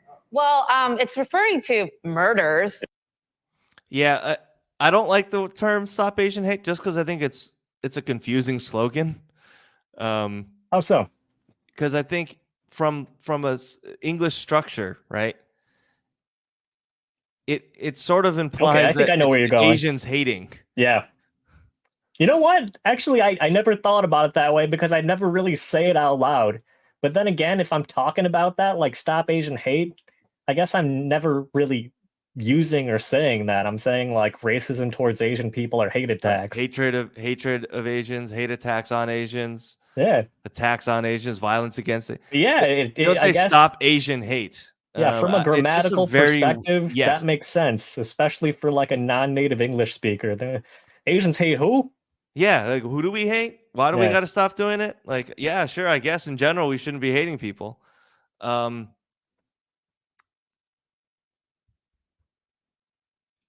Yeah, but it's Yeah, more of stop a anti-Asian mouthful. hate. Yeah. But it's more of a mouthful, right? Yeah. Stop anti-Asian hate. It's more of a mouthful. I think they were trying to be pithy and they have a Yep. slogan like Black Lives Matter. Yep. Um, See, that's why Oh. we can't have these fucking academic losers like defining things for movements. yeah. They always say lame shit. Yeah, yeah, definitely. And I don't know, like I hatred is a strong word, right? Hate is a strong word, but it is happening, right? Mhm. Merely defining or recognizing something that's going on doesn't make it a reality. Like it is a reality, and I'm just labeling it or recognizing that it exists. Yeah, it's just that fucking So it's a stupid sort ass of conservative talking point of talking about something encourages something, and that's just fucking silly. I mean, yeah. So like, I don't know what we're supposed to do other than maybe ignore it, call it something else. Yeah, what's the alternative? So I'm just confused by it a little bit. Like I can kind of understand that she's sort of saying that like if all we do maybe, and this is sort of me expanding on her thought. She doesn't say this, but expanding on this maybe is that it's like if all we do is focus on this, and all we do is talk about the hatred, maybe we won't. It'll just continue, or like we won't do things to change it. I don't know, but like maybe she's trying to go down that route of like a little bit of like that color blindness, right? If we just don't see race, then racism will go away. Obviously, that hasn't happened. So yeah, it was just it was a weird reason for not liking the statement. But let's play it out because I think Vish has a good. I kind of want to skip what Ellen says because she's annoying. Yeah. Well, it really minimizes our experiences when you say it doesn't exist. Here's a radical idea. Okay, you guys ready? No, I'm not. So there's a lot of violence happening. A lot of it's against Asian people. This is a lot of it is happening in cities. Crazy idea, I know. Then maybe it's not a good idea to let criminals out of jail. Maybe it's not a good idea to. So that's where I like that shit was always happening. People weren't just kept in like prisons all the time, right? Like I don't know what he means by let them out of jail. Like it was a new thing. People are let out of jail all the time. You know, you serve a sentence, you're out of jail. Yeah. You get arrested for a crime, you're put into like a temporary holding, and you might they can get only out. hold you for a certain amount of time. You might get out. You post bail. You might not have bail set. Yeah, it all depends. They on what don't the have enough charges are. evidence to charge you. I don't know. Yeah. I do think though that there have been some really really egregious examples of this happening recently, or in the last couple of years, where like that one woman was sitting in the subway, and this guy just came and shoved a bag of like human feces in her face. Oh yeah. Yeah. And they caught him, and then he was out the next day. So I think that obviously. I don't know what the guidelines are. Maybe it was sort of like it wasn't a violent offense. I think that's violent. He was on camera. It was him. So it's not like they didn't have evidence. I think he definitely should not have been let out. But the idea that is like a new phenomenon, like that's happened before, right? So that's why I have a problem with him saying it in the way he says it. It's a very simple, overly simple way of framing the problem. Simplified. Completely simplified. Neuter the police? How have we neutered the police? Yeah. Kinds of fucking military equipment they never had 40 years ago. I don't know what he means that we've neutered the police. Like, how many people still get swatted every day? No, exactly. They still can arrest people.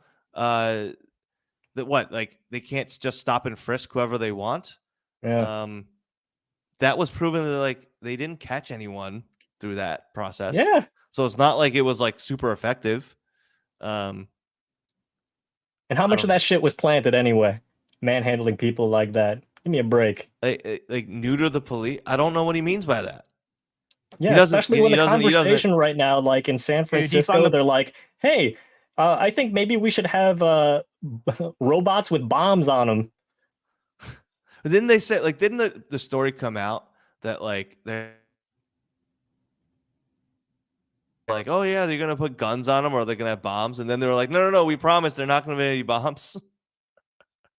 Yeah, I think that came out a little bit later, but it's just like, Yeah, give it some time. You let those shits out, they'll put all kinds of weird weapons on them. No, San Francisco, right? San Francisco. Yeah, San Francisco. Police robots.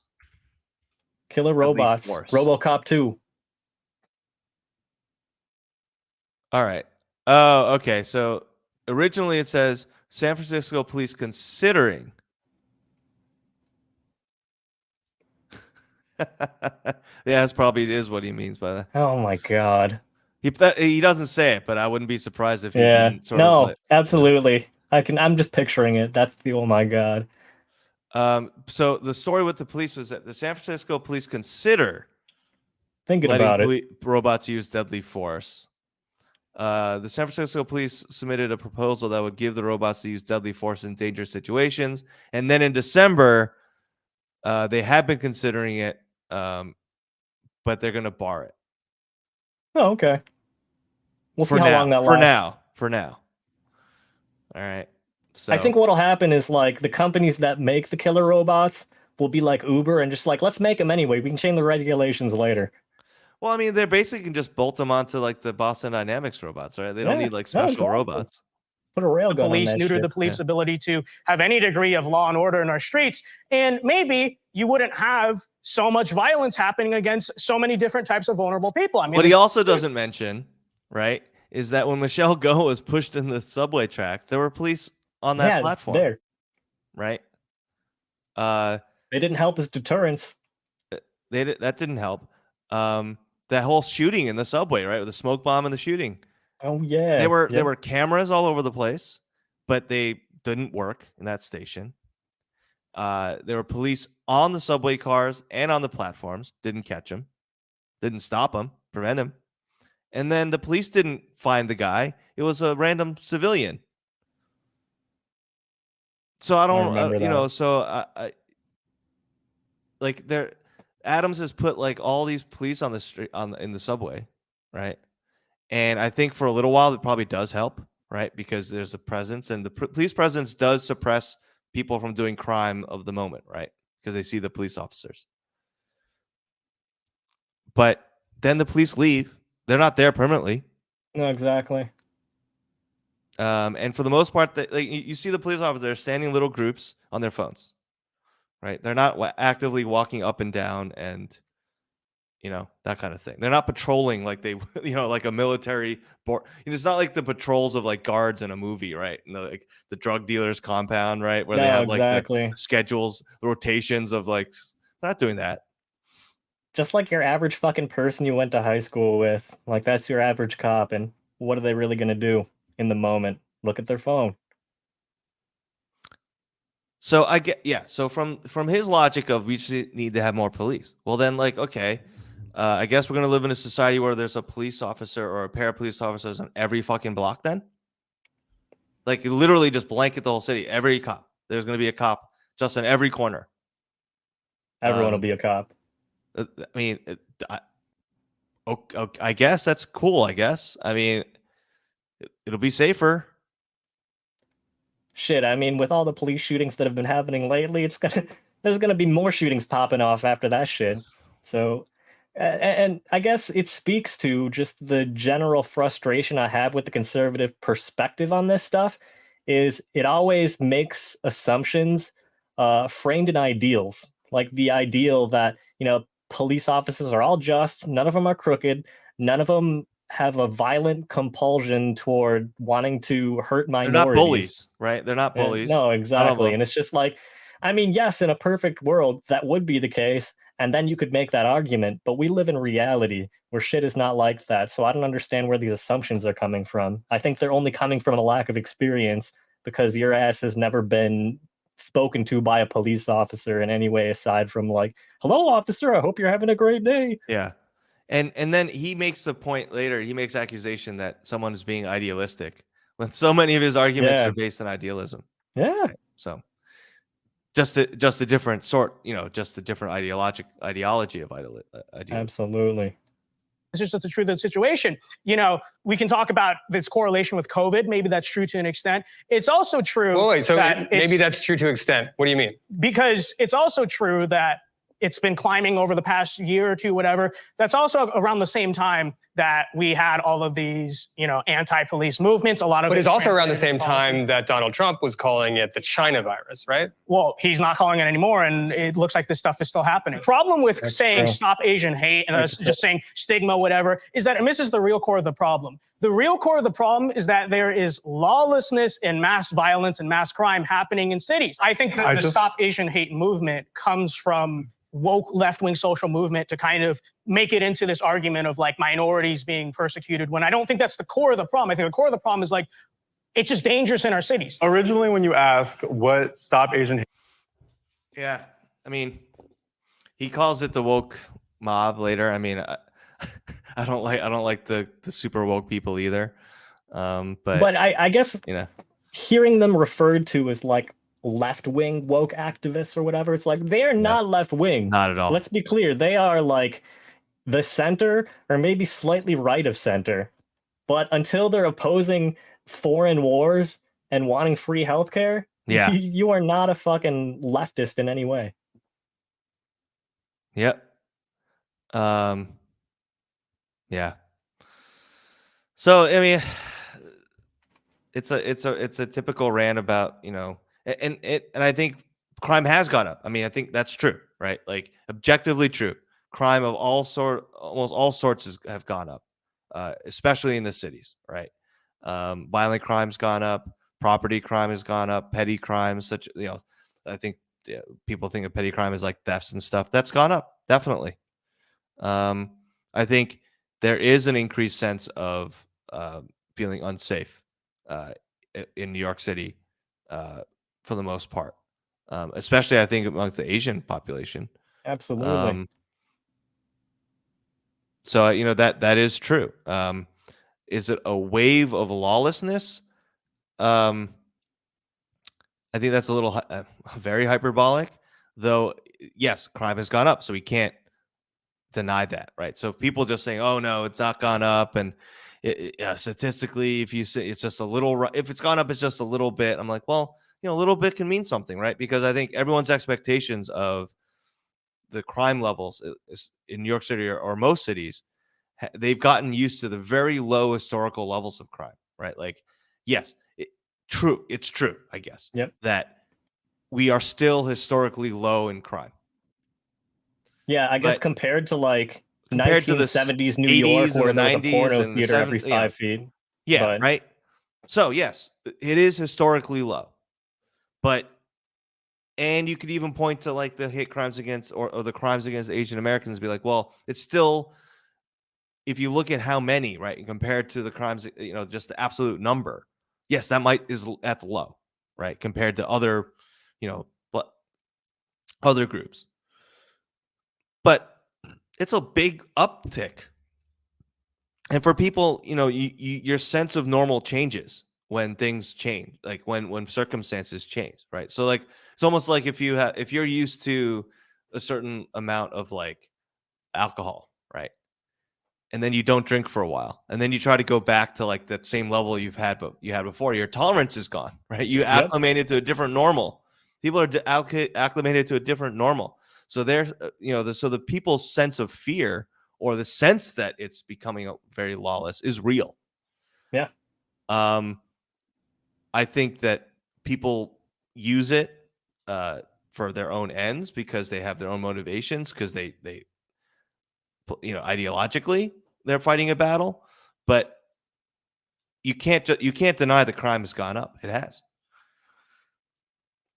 And I think there are a lot of reasons for that, but it's gone up. You can't say it's not. And I mean, so it's very frustrating when people try to deny it. Having experience in academia, having experience in the workplace, it's like I know enough about statistics at this point Yeah. to understand that it's very easy to manipulate statistics on the basis of whatever you want to prove. Absolutely. And I mean, having done a good amount of work in R when I was in grad school, it's just like Yeah. the shit can get so complicated that like you don't even need to be correct, and it's just so complicated to talk about for the average set of ears that you can say fucking anything, confounding variables across this regression. Like people don't fucking care about that. They don't even know what that is. Right, So right. they just take it for granted that if you're talking egghead shit, it's going to be right. That's true. So I don't know. At this point, I'm just like, I don't take any statistics seriously anymore unless I really look at those axes and I really look at the methodology. I need to know more context. Really dig into it, right? Yeah. And also certainly because our way of like getting all that data is very flawed, right? Yeah. Like what makes up the data points that is like composing this pattern that you're saying is happening? Like, where is this data from? How did you get it? Did you poll people? Right, because I also don't see a lot of like advanced analysis of like the crime statistics, right? Because every like precinct, right, or every police department, right, does their own statistics, right? They count, right? Because so like literally like a police precinct in like New York City, they process certain number of complaints and cases, right? And they have paperwork to fill out for it. And they have codes and they have systems for that. So like if they were really diligent, you could count all that stuff and you could bucket it in whatever the buckets are.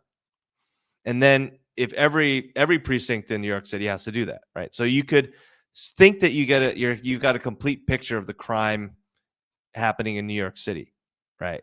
But that doesn't account for the crimes that are reported, but no one ever actually records it, right? Or the ones that are just never reported. Yeah. When people get things a majority. I'm sure, and they never go to the police, or worse, and they never go to the police and they never file a police report. So that's totally lost.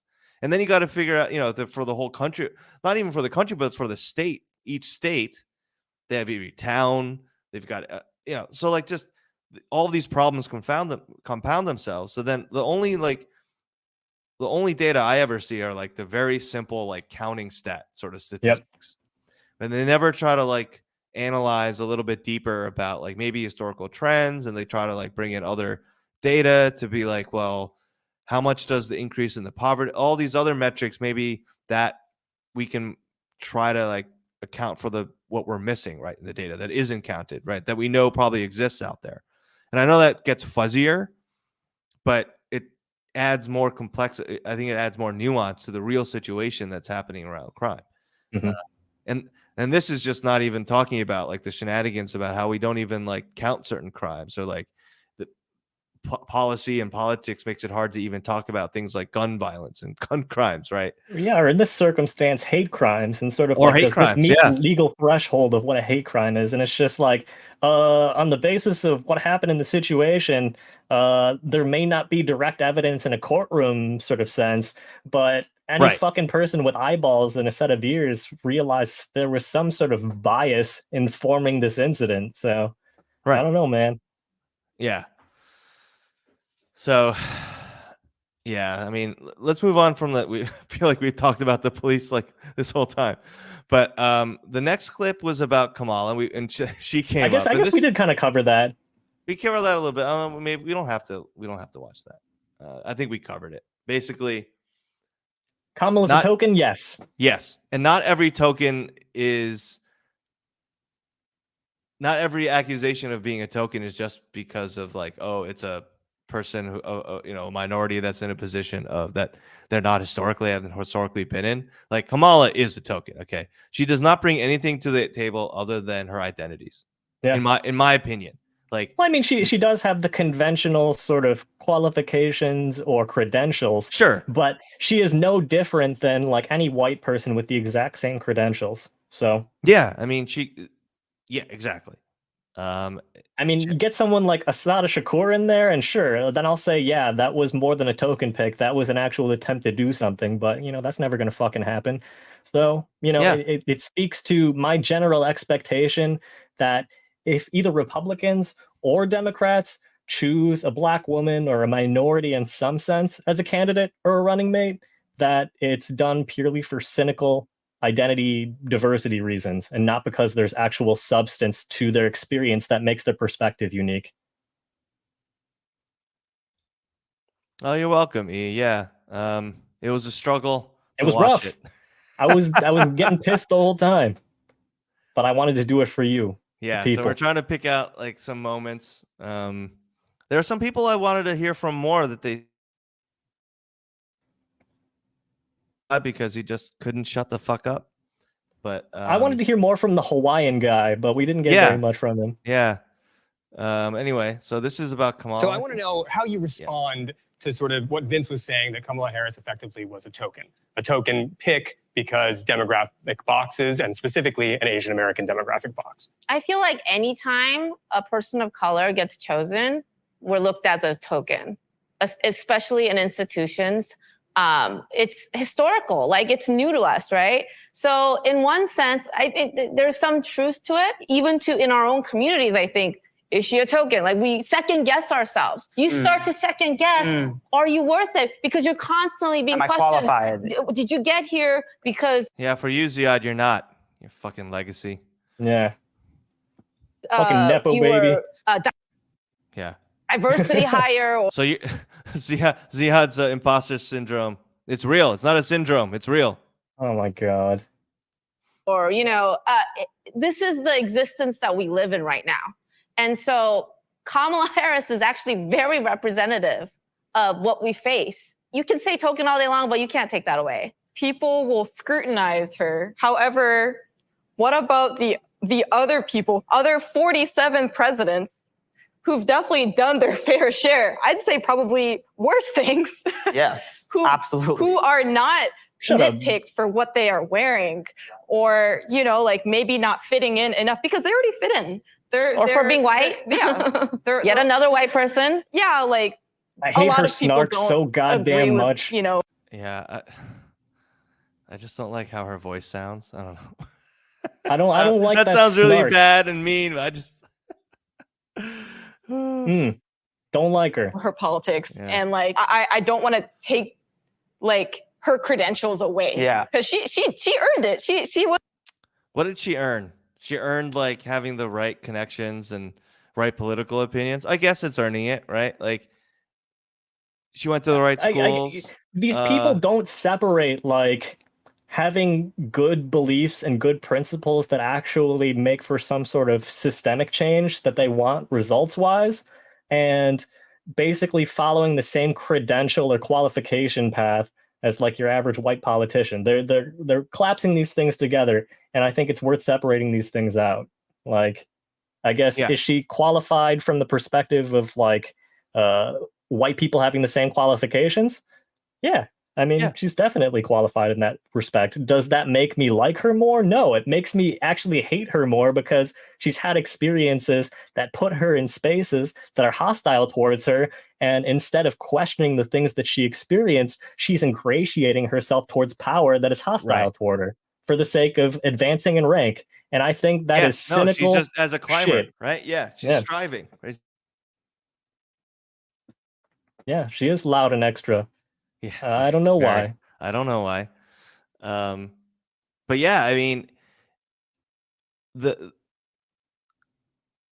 tokenism or choosing a token has gotten more sophisticated, right? So at one point, the people that were chosen for those roles, right? So like the black people, Hispanic people, the Asian people, the non-white people that were chosen, that are put into those positions and roles, they were not qualified, right? They didn't have the credentials, and it was very easy to see that they were just a token, right? Mm-hmm. But it's evolved since then, right? And they're not so stupid, or at least they're not as unsophisticated to choose someone who is completely unqualified in that position as a token. So they'll bring someone on like a Kamala as a token, right? But even if it was a white woman, right, I would say that there was a part of tokenism in there, right? Because the vice president, and from a political perspective, that pick is always going to be a token, because for some group, because you're supposed to be there just to help pick up votes, Yep. You're not really there because You're not being elected directly. of you, Yeah. of like your policy bona fides or some such, unless like you're going for the wonk segment of the voters. But that's always going to be a token, and for her, it was very clearly that, right? Because she doesn't bring Especially anything since her new. presidential campaign fucking tanked. No one Yeah. fucking liked her. Right. Yeah, exactly. Ticket balancing, right? So that's always a political thing. But for her, it was done for the extra stuff with the racial thing. Yep. And because she doesn't bring anything new from a political perspective, she's not going to help them pick up any more groups. Because where does she even come from? Which state does she come from? California. California, right? So they Yeah. didn't even. It's not even like Tim Ryan, who was picked for being like from what I don't know. Where was he from? Shit, I don't remember. Tim Ryan. Ohio? No, not Tim Ryan.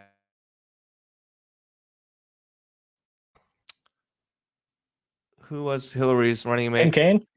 Tim Kaine. Sorry, Tim Kaine. I think he was Kentucky? Tim No. Kaine is a senator Virginia. from Virginia. Yeah. Right. So he was chosen because he's not going to like have a huge scandal. Yeah. He's been I guess, a good senator, a good congressman.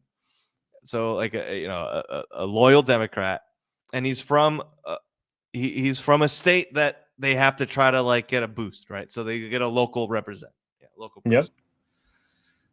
But Kamala Harris is from fucking California. The Democrats don't need any help picking up fucking California. No, exactly. So the tokenism and that stuff has gotten more sophisticated. Yeah, she was the woman. She was the all the groups that Joe Biden does not pick. But Because policy-wise, thinks exactly the same thing. What's that? Policy-wise, thinks the exact same thing. Just on a superficial basis, she is checking all different boxes. Right, but not any great boxes. Just yeah, no, exactly. So it's very clear, and as I said, like I don't have any problem pointing that out. Like, and if you don't want to be a token, then just fucking have conviction and be genuine. Like, yeah, exactly. Don't be a cynical climber. Yeah, actually have an identity that's your own, that you are confidently expressing, and have integrity about it. Although people are saying on Twitter that barred out Kamala is very likable when she was like barred out on Zans and just talking about like massaging spices into a turkey. I thought that was a lot more relatable. Yeah, maybe it was this, but so you're saying like if she's just out like getting drunk and stuff, like yeah, because like, she wasn't like so wine mom talking, Kamala. No, exactly. Just like letting loose, seeing the real Kamala. Maybe, but I mean, so let's continue watching the clip a little bit. Yeah. Wasn't just a diversity pick. She was picked because she also put in the work. I'd like to. And I don't like that idea either. Is that just because you have seniority and you did the work, you're owed like that somehow justifies your choice. Like there were many other people who had done similar work. Yeah, that's just ass-kissing follower bullshit. That's like looking at someone famous or powerful and being like, yeah, because they're famous and powerful, they're good. They're cool. I have no questions. Like that's the minimum, right? Like the minimum is you've got to do the work. Yeah. And that's not a guarantee of anything. Like it's a guarantee that you won't get what you need if you don't put in hard work, right? Yeah. Pretty much. But if you do the hard work, doesn't mean you're guaranteed that, right? And if in a political context, that is not good enough, for me at least, for you to be chosen just because you did the work. Like you were there, you put in your dues. Yeah, what the fuck else would you do? So what? So what? To hear from the women in the panel about the specifics that we're talking about, because not only is she the first Black and Asian American vice president, she's also the first woman. Good choice. I disagree with Kamala's politics, I'll say it, but at the same time, she's representative of a woman, and I think we should give her some award for that. Like, credit? I like credit. Yes, that's the word that I was looking for. This is my point exactly with plain identity politics. Like, Who cares if she's Black? Who cares if she's a woman? Like, if she got there on her own merit, that's what's important. You like? I haven't really thought too much about her being a token so much. I think I'm more interested in, well, what will you do now that you're in office? Will things still change? Or That I agree with, right? Yeah. Who cares? I agree with that. Just what are you going to do? Yeah. Yeah, what would that look like? Yeah, and it's great because obviously Ellen, just shut up. Shut up, Alan. you do want the optics. You do hope, and you put a lot of that pressure on that person who you feel might represent you. If I wanted to talk really about representation, I'd be like, put somebody poor up there. I don't want I anybody think rich she probably makes the running most the government. salient point in the Sorry, entire video. She's Did the you only see person that Vicious explicitly face? talks about class. That's not a virtue signal, like fucking interested Ziad. in Yeah. what will you do now that you're in office? I just Will wanna things pause still and see if I change? can Or get is it. it Yeah, what would that optics? look like? Yeah, and it's great because obviously you do want the optics. You hope, He's, and you put a lot of skeptical. that pressure on that person who you feel might represent you. If I wanted to talk really about representation, I'd be like, put somebody poor up there. I don't know what this means. Like, is that skepticism thing or what is that? Yeah, I don't know if that's skepticism or that's like, oh, she has a point. Could Yeah, be I don't either. Oh, that's so funny. I don't want anybody rich Yeah, no, I don't think he likes it. The Yeah. eyes. Yeah, they got running big. the government. Sorry, like, you know what I mean? It's just kind of like, what's the pulse on your country, on your actual citizens? So that's what I'm interested in. Let's talk about higher education and affirmative action. So I think a lot of our conversation, the rubber hits the road on this topic. And because plaintiffs challenging affirmative action rules, there are Asian Americans who are banding together to do that. I think of affirmative action as a scam. It's an excuse to make race-based hiring decisions. And I think that that's wrong. And I think that everything should be based on merit. The students that are picked by affirmative action are top tier students. Yeah. They're not like some D+ students that are getting picked just based on. I'll say that's true, right? Like, gone are the days where it was completely, unqualified people. I was looking for the clip where Vish made that statement. It was about Kamala. Where was it? Anyway, it's not worth it. But he was basically like, because the line about like he's seen Justin Trudeau. Yeah. Where was that? Shoot, I should have wrote that one down. I don't know, dude. But that was a funny line. But he basically was like, he made a good point. He's like, Kamala picks and chooses which ethnicity, which race she's going to have pride in for the audience. Yeah, based on who she's talking to. And I don't think that you can get away with that these days. It's just everyone can see everything, right? So you can't do that code switching. You can't do that sort of, I'm going to try to relate to this crowd. And I'll change a little bit to do that. And I'm going to change a little bit to like relate to that crowd. I think every politician does that to some extent, no matter who they are. But the ones that have the most success, I think, are the ones that are the most consistent with their underlying message, an underlying and they give the sense of their, they give the sense to the people an underlying consistent idea of who they are, right? And that even if it's expressed a little differently here and there, it's nothing important that's changed. But Kamala she's black when she needs to be black. She's Asian when she needs to be Asian. But I think for the most part, she's black. Yeah. I think that's what most people would think, not just because of how she looks, but just because on the basis of her behavior. The basis of her behavior. And maybe this is mean of me to say, but I think that she, in her heart of hearts, I don't think she's mainly black. Like, I would think in her mind, that's who she's mainly black. And I think it would have been better for her to just lean into that. Yeah. Now, would it have been as useful seemingly for Joe Biden? Maybe not. But I think in trying to thread that needle of I'm both and I'm sort of equally proud of both or whatever, she fell short on one very short clearly. of both, Yeah. right? And people can see that. People can sense the false, and like people already hate politicians. Yeah. People already believe that everything that comes out of a politician's mouth is going to be at least half a lie, not like 100% a lie. So for her to like do this type of dance, just did horrible thing. And I don't want her to do better. It's not like I care that much, but but I'm just saying, like, they're not wrong about it, right? And like, she hasn't worn a sari. Not that anyone remembers, right? Like,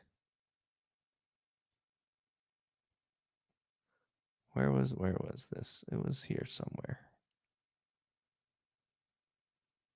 Yeah, here it is. Does not. Oh my God! These damn ads.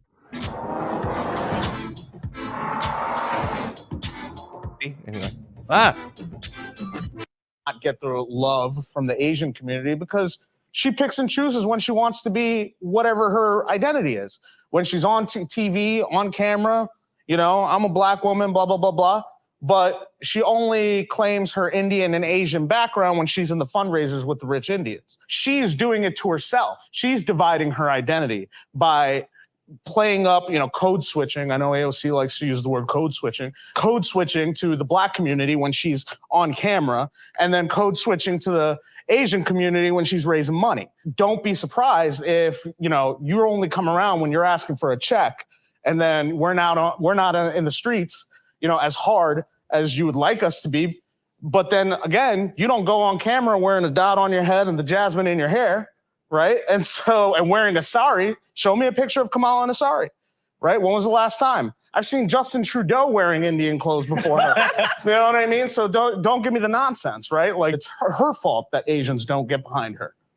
For her trying to win over people, do you think that maybe as a choice to not represent that to? Yeah. So, yeah. This is awful. You're doing the Lord's work. It's rough. It's rough. That's also there. probably why I didn't want to play a lot of clips, because I didn't want to, one, have to personally listen to it again, and two, because it's just boring, I think, to like have us sit here and play them. But yeah, some of them we had to do, so we tried to do a little bit. Absolutely. Thank you. And then. Oh no, we played put somebody poor up there. Yeah. Yeah. Actually, so I just put that one there because I thought that was the most useful piece of just thought that was put out there in this discussion. There needs to be more focus on class difference, and how that affects people's experiences and identities. And I feel like there's so much focus on the culture war of Democrats versus Republicans that we're not capturing a huge slice of perspectives by not focusing more on class. So yeah.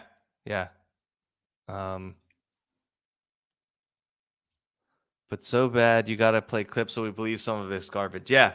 I went to find that clip, some of the clips, just so I could say wasn't just putting words in people's mouths, right? But yeah, we had to play some of the clips. Also, hopefully we don't get not that we're monetized, but hopefully I don't get like a copyright strike. But I think this is fair use, right? Fair use. People put like full YouTube videos up and they do the reaction clips, right? No, exactly. We're good. I think we're good. But yeah, I would agree with you, right? Like, it's class is the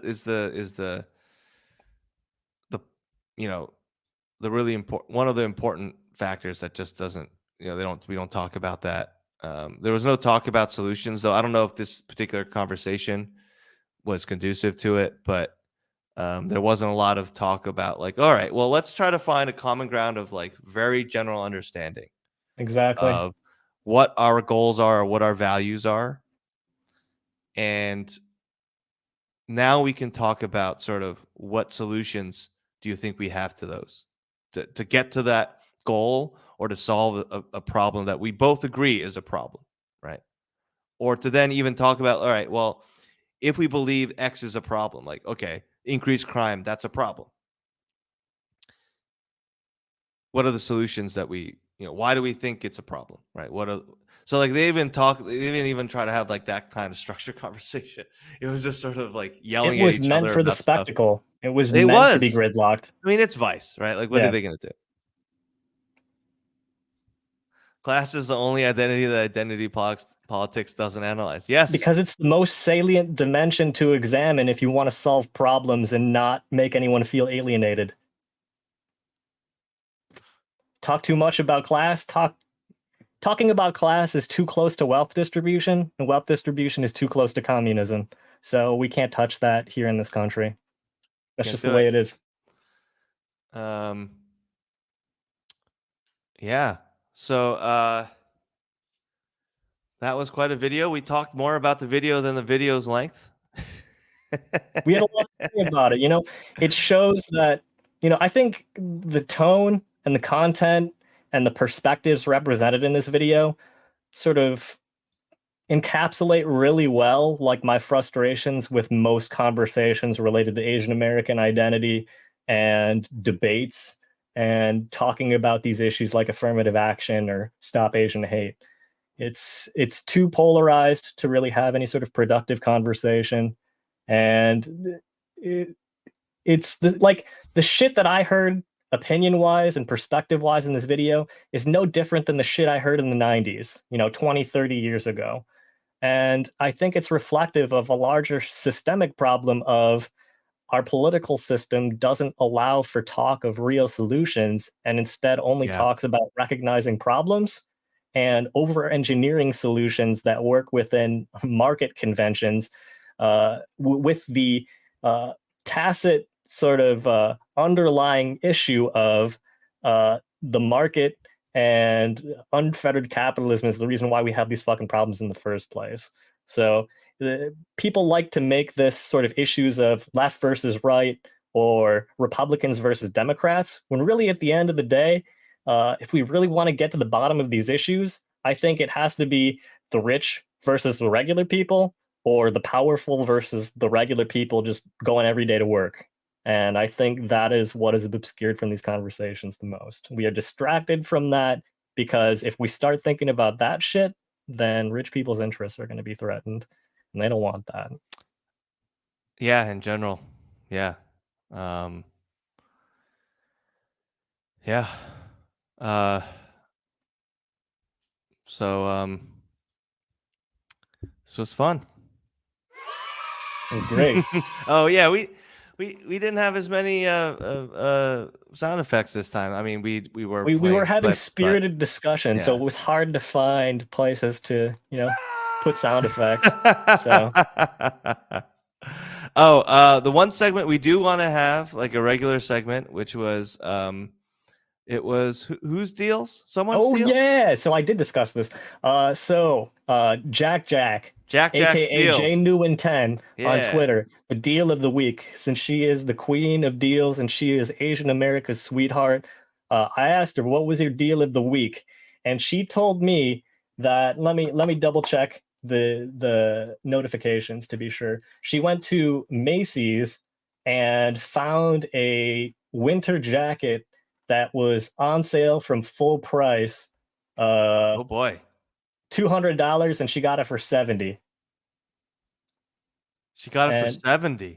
Yeah, and let me look at the brand. So it is a 9 West faux fur collared puffer coat on sale for $70 from full price of $200. So check out. That's a good deal. You can either get it at Macy's or you can get it off of Nordstrom Rack. Those are the two places that have it on sale right now. So that is the Jack's deal of the week. Good deal. Good deal.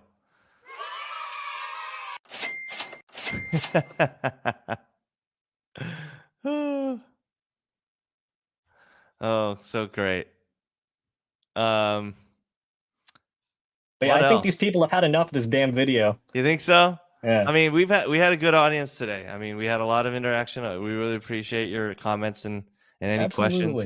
I think though that what we might want to do, is maybe we'll do some sort of like AMA type thing. Sure. Where we have an email address.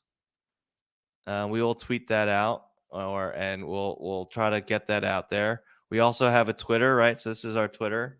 Yeah, real AW pod.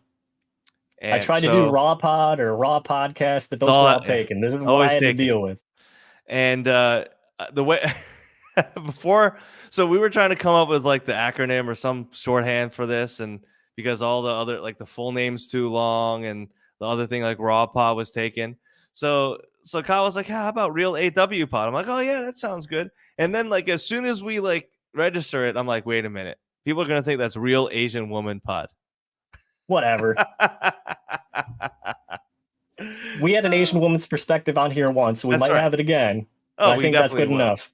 So I just find that funny that's there like that. But I think I don't know if we'll do it next time, but we'll definitely try to do some sort of AMA type episode where we take your guys' questions. And this episode wasn't necessarily about adoption at all. Excuse me. Wow, sorry, that was gross. Wasn't about adoption, but not everyone is going to be about adoption. So I think it's going to be in like about Asian America in general. But yeah, a lot of fun. Absolutely. Thank you so much for joining. I guess until next time. Bye, everyone. Yay. Bye. Peace.